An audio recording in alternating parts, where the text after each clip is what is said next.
It is another episode of Amjambo Time. Thank you for all who help us to broadcast this unique program.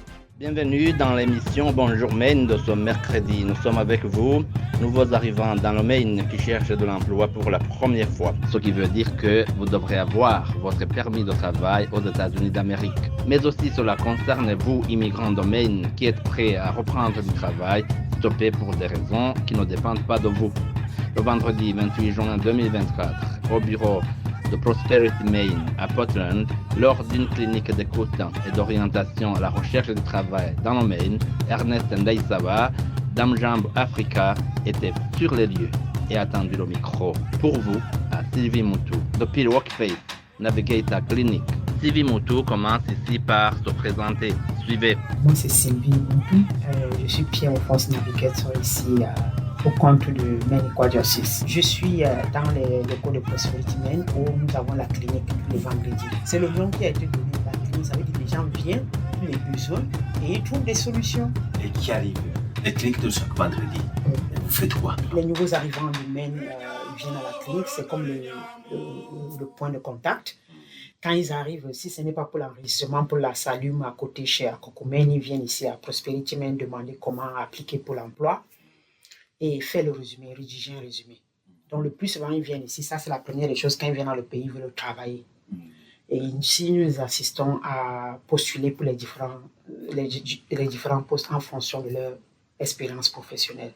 Et ceux qui n'ont jamais travaillé au pays, dans leur pays d'origine, et qui ont quand même fait l'expérience, on essaie de les intégrer en rédigeant les résumés et les référer peut-être dans les compagnies de production, et les trucs qui doivent un peu faire plus avec la main, ou bien que le cleaning et tout. S'ils n'ont jamais eu d'expérience, on essaie de les recruter dans les compagnies de manufacturation, on fait de les référer dans les compagnies de manufacturation.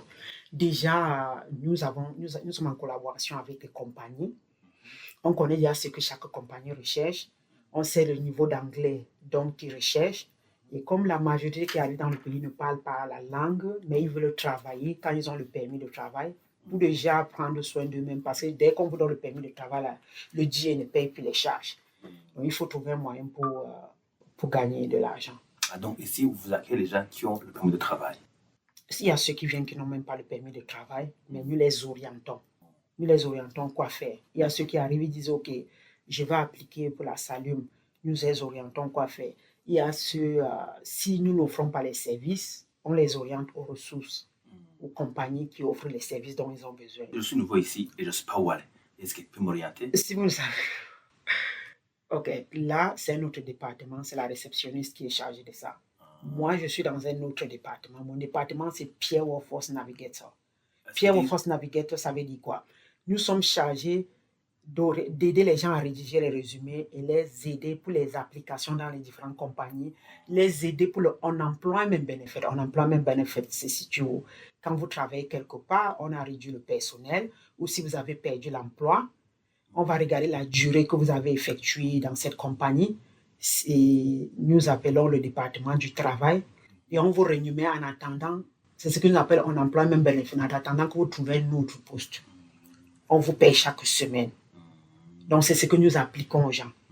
Votre département est chargé d'assister les gens qui ont perdu leur emploi, bien qui sont temporairement non employés. Ceux qui ont travaillé déjà dans le pays et qui sont à la recherche de l'emploi. Ceux qui viennent d'arriver, qui ont déjà un permis de travail, qui les autorise à travailler officiellement dans le pays, nous les assistons pour l'application du travail. En attendant qu'ils soient engagés ou bien qu'ils soient payés, vous les assistez comment? Ça dépend de leur... les gens qui ont des enfants, les gens qui essaient. Oui, nous assistons aussi pour ceux qui sont là. On demande s'ils ont appliqué pour le TNF, s'ils ont le DA, s'ils ont le SNAP. Nous les envoyons donc dans les ressources qu'il faut aussi. C'est peut-être à DHHS qu'il faut les envoyer. On les dit, OK, il faut aller ici pour telle chose. Nous sommes comme le point de contact et nous sommes là pour écouter leurs doléances et essayer de les orienter par rapport à leurs besoins. Avec Amjambo Africa, orienter les gens qui n'ont pas de travail, voilà, c'est ça. Comment vous orientez? Ceux qui n'ont pas de travail, qui sont déjà autorisés à travailler dans le pays, nous rédigeons le résumé pour eux et nous appliquons dans les différents sites des différentes compagnies. Il y a les compagnies avec lesquelles on a déjà créé des arrangements. Donc, à travers ces compagnies, on peut référer, on peut appliquer. Donc, vous avez des compagnies qui cherchent des travailleurs avec qui vous travaillez. Nous avons des collaborations avec des différentes compagnies, différentes organisations. Il y a aussi les compagnies qui nous montrent seulement comment appliquer comme aide médicale. Ils montrent comment appliquer quel genre, le niveau d'anglais, voilà le genre de poste que vous allez appliquer aux telle personne, de tel niveau. Nous avons reçu des formations pour ça. Vous comprenez? Donc, ce n'est pas seulement... ça dit, c'est... Si quelqu'un vient pour l'apprentissage, il dit, je vais faire l'apprentissage. Ton niveau d'anglais, c'est quoi? Peut-être, si tu n'as pas un niveau, peut-être à partir de 3, nous ne pouvons pas te référer. D'abord, c'est déjà qu'ils ne vont pas vous accepter par rapport à ce que... Si tu veux faire la plomberie et tu n'as pas le niveau au moins 3, nous connaissons déjà que cette école ne va pas vous prendre. Peut-être si vous avez le niveau déjà 3 ou 4, on peut vous référer pour l'apprentissage. Donc, on refait pour l'apprentissage, on les envoie on les aide à appliquer, on les aide à créer les comptes Indeed, on les aide à devenir indépendants. On fait des workshops, dans les ateliers.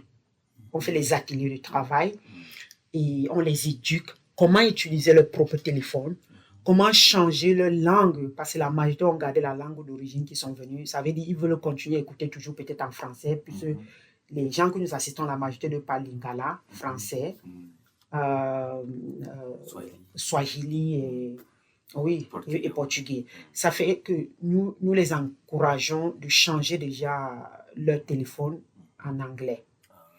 Nous les éduquons comment appliquer, comment envoyer le résumé, comment prendre son résumé. Quand nous avons créé à son téléphone, nous créons un compte Indeed pour eux, Indeed. Ça veut dire quand nous appliquons ici, on ne les laisse pas seulement partir.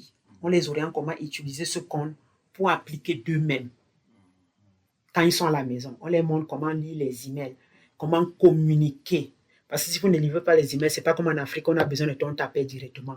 Vous devez répondre aux emails. Vous devez regarder si vous ont posé des questions, demander la date de l'interview et faire des rendez-vous avec eux. Donc, si vous avez des difficultés de lire les emails, vous venez sur place, vous faites des rendez-vous, on va vous aider. Donc, nous avons un suivi après les applications. Il y a les applications comme le Post Office USPS. Quand vous appliquez, il faut répondre directement au premier email. Quand vous ne répondez pas immédiatement au premier email, ça s'inspire, il faut attendre 6 mois. Donc, nous les éduquons et ceci, c'est pour une catégorie de personnes. Ça veut dire ceux qui ont déjà 5 ans. Ils ont le green card, ils ont la green card, mais ils ont déjà fait 5 ans au moins dans le pays, ils sont qualifiés pour appliquer là-bas, ou bien ils ont le citizenship. Donc, les compagnies ont les différents besoins. Vous voyez, ils vont vous dire, pour entrer dans tel poste, il faut que tu aies le green card, parce que ce n'est que USPS qui exige green card holder. Les autres, avec le permis de travail, vous pouvez accéder. Donc, la majorité des compagnies qui recrutent ceux qui ne parlent pas vraiment l'anglais, qui ont un niveau bas, c'est les compagnies de production, manufacturation, ou bien les cliniques, les compagnies, l'hospitalité, peut-être les hôtels, tous ces programmes pour ceux qui veulent nettoyer. Mais pour quelqu'un qui veut faire le daycare ou bien faire le DSP, ça veut dire prendre soin des personnes âgées, ils doivent automatiquement parler l'anglais. Parce que ce n'est pas toutes les compagnies, mais il y a les structures privées aussi qui prennent des gens qui ne parlent pas l'anglais. Ils ont des gens là-bas qu'ils ont formés pour vous apprendre. Mais le plus souvent, comme nous sommes ici aux États-Unis et la majorité des patients parlent anglais, ils exigent quelqu'un qui parle anglais pour pouvoir communiquer avec eux. Ça fait que ça, c'est le grand challenge que nous rencontrons sur place parce que notre communauté, la majorité d'eux, surtout avec les premières compagnies comme Abbott qui étaient déjà sur place, recrutaient les gens sans regarder le niveau et les gens étaient contents, ils se contentaient. Les gens qui ont fait 2 ans dans le pays, ils ne peuvent pas remplir un fichier. Ils ne parlent pas l'anglais. Pourquoi? Parce que ces compagnies n'ont pas créé des ressources pour former les gens qui sont sur place, peut-être pour obtenir les heures, une formation en anglais sur place. C'est ce que nous demandons à ces compagnies, de pouvoir créer des ressources et former en anglais. On donne au moins les cours d'anglais aux gens qui travaillent là-bas. Comme ça, parce que la majorité n'ont pas le temps, quand ils commandent à faire l'argent, ils sont tellement occupés, ils n'ont plus le temps pour aller continuer à adult education. Vous voyez? Donc, ça fait qu'on les apprend à devenir indépendants et connaître leurs bénéfices. Parce que la majorité de quand ils payent le travail ne savent même pas que si j'ai travaillé 8 mois dans le pays, je peux appliquer si je paie le travail pour un emploi, mais ça veut dire que tu appliques et on te paye pendant que tu cherches le travail pour le temps que tu es libre. Et tu ne rembourses pas après? Tu ne rembourses pas et ça n'affecte pas ton statut. Parce que beaucoup ont peur, ils disent que ça va affecter mon statut. et les gens qui ont déjà travaillé dans le pays. C'est en fonction des taxes que tu as déjà accumulées. Ça montre si tu es qualifié. Mais si tu as perdu l'emploi, si tu es parti toi-même de l'emploi, tu n'es pas qualifié. Si la compagnie a réduit le personnel, vous pouvez être qualifié. Ça dépend du nombre de temps que la durée que vous avez déjà effectué là-bas. Si tu es malade ou bien c'était... Non, là c'est différent. C'est différent. C'est parce que vous devez être prêt à travailler pour bénéficier de ça. Et pour les gens qui ont de l'expérience dans les pays d'origine, comment est-ce que vous les orientez à embrasser le travail? Justement, pour ceux qui ont l'expérience dans les pays d'origine, je prends un exemple. Si c'est quelqu'un qui est dans la santé ou un enseignant, quand ils arrivent, ils ont mis tellement longtemps dans leur filière et ils aimeraient continuer dans la même filière. Ce qu'on les encourage, c'est commencer il y a les cours d'anglais. Mais entre-temps, on les trouve déjà, on les fait un résumé déjà pour les intégrer dans les compagnies de manufacturation ou de production ou bien les compagnies qui acceptent les gens qui ne parlent pas la langue pendant qu'ils font les cours d'anglais. Ils peuvent déjà avoir quelque chose parce que quand vous avez déjà le permis de travail, le DA vous coupe les bénéfices. Les seules choses que vous avez, c'est peut-être les SNAP, les TNF, les tout ceci. Bon, ça dépend aussi de votre situation. Ce n'est pas suffisant. Vous devez payer le loyer et tout. Et déjà, le temps que ça prend aussi pour apprendre la langue, on ne peut pas les laisser comme ça. On essaie de les intégrer quelque part où ils peuvent travailler, améliorer les niveaux avant de rentrer dans les filières. Parce que c'est quelqu'un qui a fait travailler dans la santé. Certains d'entre eux, on peut dire, OK, commence peut-être healthcare, peut-être pour prendre des personnes âgées. En pratiquant, quand l'anglais a déjà un niveau, il peut maintenant entrer dans leur filière. Celui qui est enseignant peut pratiquer, faire autre chose en faisant les cours d'anglais et après devenir teacher assistant et continuer, un maître assistant et continuer et retourner dans sa filière. Mais il y a espoir. Mais le problème, c'est que quoi? Vous devez faire des efforts et apprendre l'anglais. L'anglais, c'est la clé. Parce que tel qu'en soit ce qu'on fait, si on vient avec nos qualifications de nos pays, il y a plusieurs d'entre nous, c'est un problème que nous avons même soulevé. Comment les intégrer? Intégrer ceux qui sont venus avec les qualifications, les chefs d'entreprise, les entrepreneurs. Avec toutes ces qualifications, on essaie de voir sur place, parce que ça, c'est un truc qu'on a aussi déjà suggéré au département du travail, pour qu'ils essaient de voir comment on pourra intégrer ces gens. Parce qu'il y a beaucoup qui viennent avec vraiment un bagage intellectuel, mais par rapport à la langue, ils sont assis là et c'est comme si c'est perdu. C'est-à-dire leur connaissance, ils ne peuvent pas donner aux autres à cause de la langue. Ils les encouragent à faire les cours d'anglais.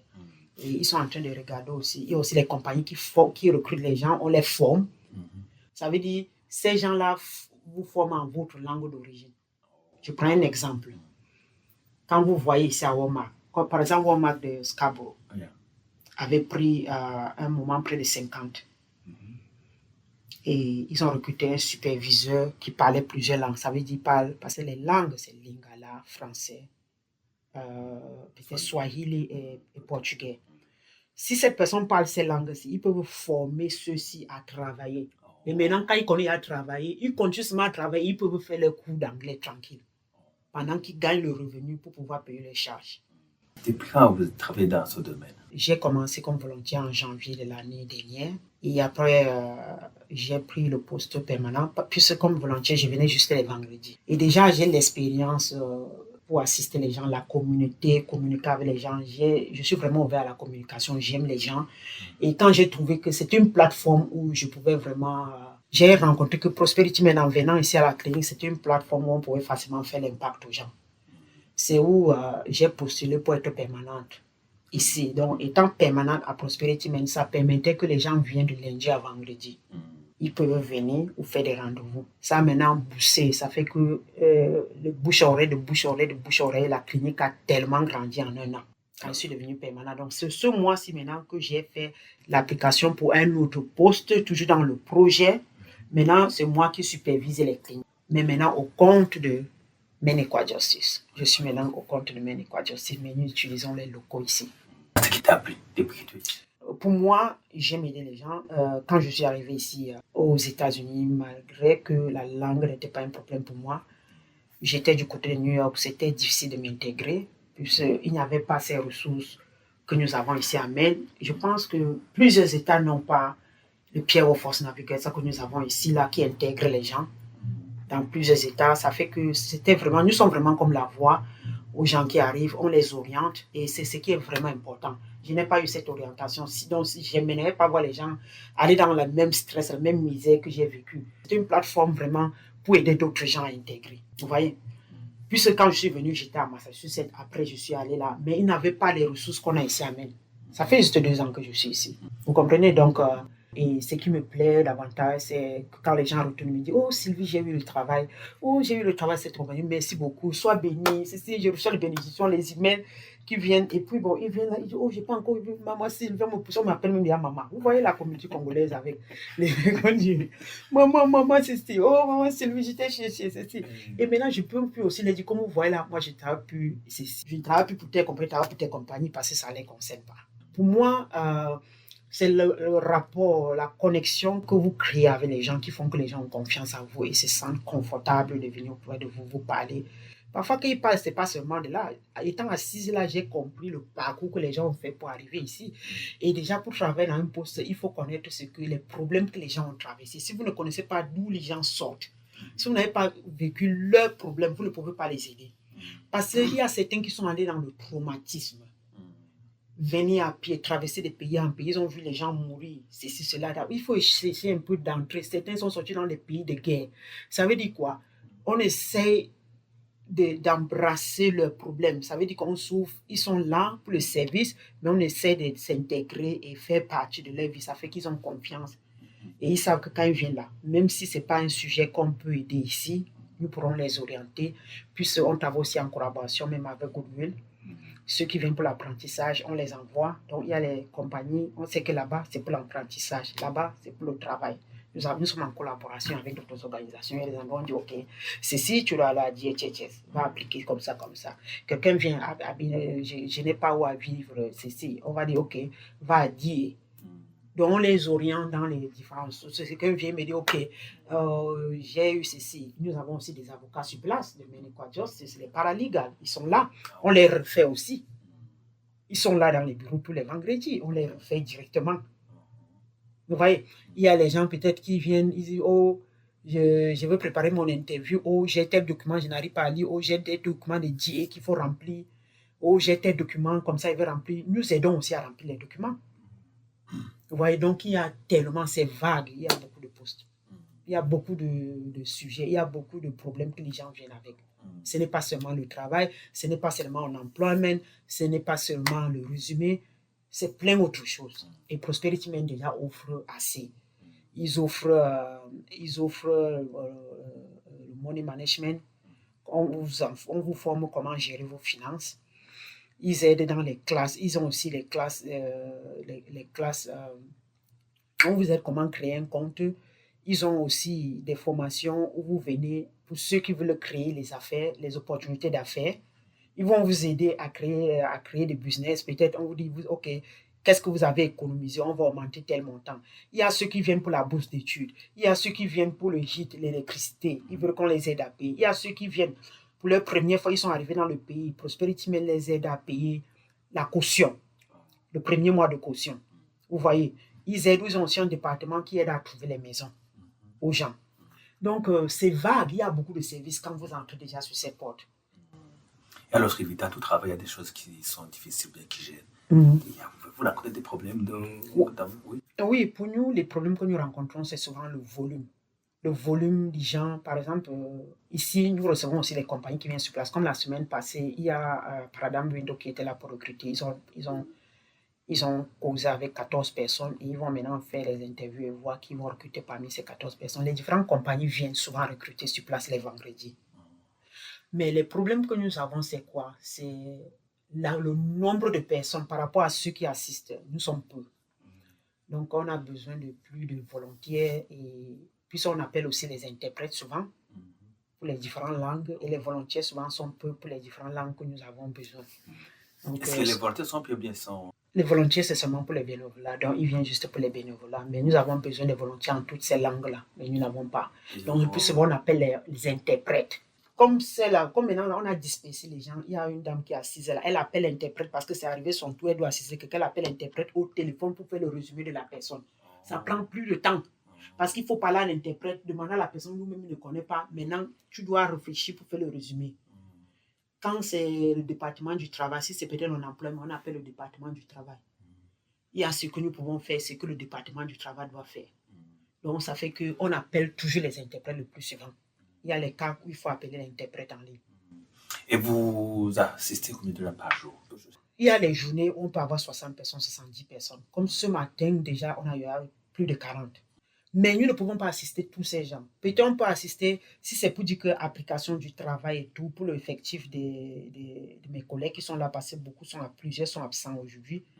Peut-être on pourra assister même 22 concernant le travail et le résumé. Mais les autres ressources, je ne compte pas. Ça veut dire, si ça part sur l'avocat, si ça part dans Prosperity même, peut-être dans les différentes tâches, je ne compte pas cela. Et le plus souvent, on avait dit la clinique, c'est de 9 à 13 heures, mais le plus souvent, on va finir sur les 15 heures, 16 heures. Personne n'a le temps pour aller même prendre la pause, parce que le vendredi, c'est comme ça. Donc, on peut leur donner des ressources et nous imprimons aussi tous les endroits de recrutement, nous appelons ça job fair. Ça veut dire, partout, chaque semaine, s'il y a un job fair qui arrive, nous imprimons ça et on partage à la population qui arrive. Et ceux qu'on laisse partir, si on n'a pas pu assister, on dit, OK, voici d'autres ressources, vous pouvez aller assister et revenir vendredi prochain. Et quand nous avons la clinique qui sera fermée, si c'est un férié comme la semaine prochaine, on les avise que ce serait fermé. Et quand il y a des gens qui ont commencé des applications, que nous sommes sûrs que si on laisse ça, ça va s'inspirer, on fait des rendez-vous en semaine. Même maintenant, là, on aura des rendez-vous, on viendra en semaine encore assister d'autres gens, entre lundi et mardi, pour couvrir ce qu'on fait. Ok. Et vous avez à moitié Amjambo Africa pour votre... Amjambo Africa, merci de votre visite ici chez nous. Tout ce que nous pouvons dire, c'est que nous avons besoin de plus de personnel pour assister le nombre de la population. Si on peut avoir plus de volontaires, si on peut avoir plus de navigateurs et aussi des ressources, si on peut avoir un bureau un peu plus vaste que ceci. Vous avez vu, il y a des gens qui sont debout dehors. Si on peut avoir des locaux plus grands, si on peut aussi avoir des ordinateurs, parce que le plus souvent, nous assistons les gens à partir de leur téléphone. On les aide à partir de leur propre téléphone. C'est certaines applications qu'on utilise sur notre laptop, mais ils n'ont pas la chance d'utiliser directement l'ordinateur d'eux-mêmes.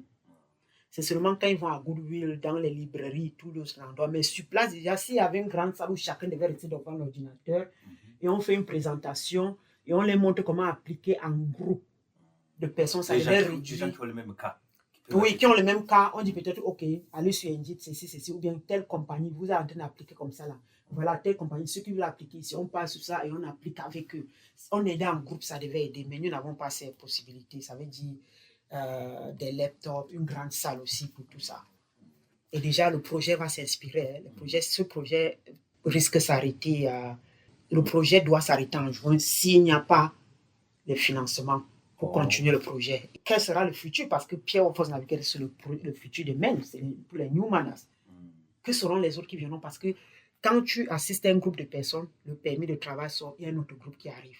Quand un groupe finit, il y a un autre groupe. Il y a toujours les différents problèmes. Quand une compagnie, comme Abord avec les offres, il y a un groupe de gens qui viennent maintenant pour appliquer un emploi même.